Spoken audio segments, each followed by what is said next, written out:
सलाम साथियों, आवां तव्हांजो होस्ट काशान। अॼु तव्हांखे ॿुधाईंदसि ऑइन जे बारे में। असांजो चैनल सब्सक्राइब करियो। ऑइन जो बूटो, ही बूटो अक्सर करे कलराठी ऐं पकियनि ज़मीननि में थिए थो। रंग तेज़ साओ ऐं कद फ़क़ति अधु फुट खां 1 फुट ताईं थिएसि थो। ही ऑइन जो बूटो आहे।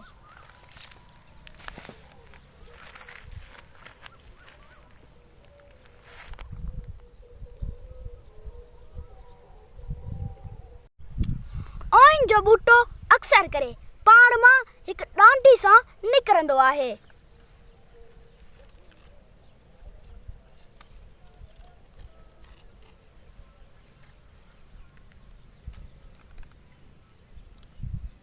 निकिरण सां ई बुढ़ो ॿधे गुलदस्ते जी शक्ल अख़्तियार करे वठंदो आहे।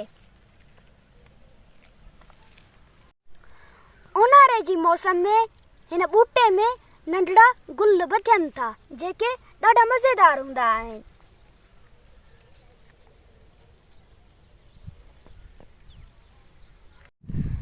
ऑइन खे हथ लाहिण सां ईअं पियो लॻंदो जीअं पाणी लॻल हुजेसि।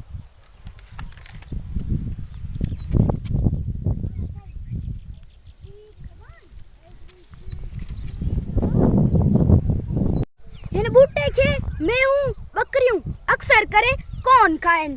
ऑइन खे उठ ॾाढी चाह सां खाईंदो आहे। हिन बूटे खे ॿहिराड़ी जा माण्हू टोटकनि में बि कमु आणीनि था। ॿहिराड़ी जा माण्हू अक्सर करे पेर मुड़ी पवण या हड में को धक लॻण करे सूर जी हालत में ऑइन जी लुपरी ठाहे ॿधीनि था। उन खां अलावा हकीमनि जे ॿियनि केतिरनि ई नुस्ख़नि में कमु अचे थो।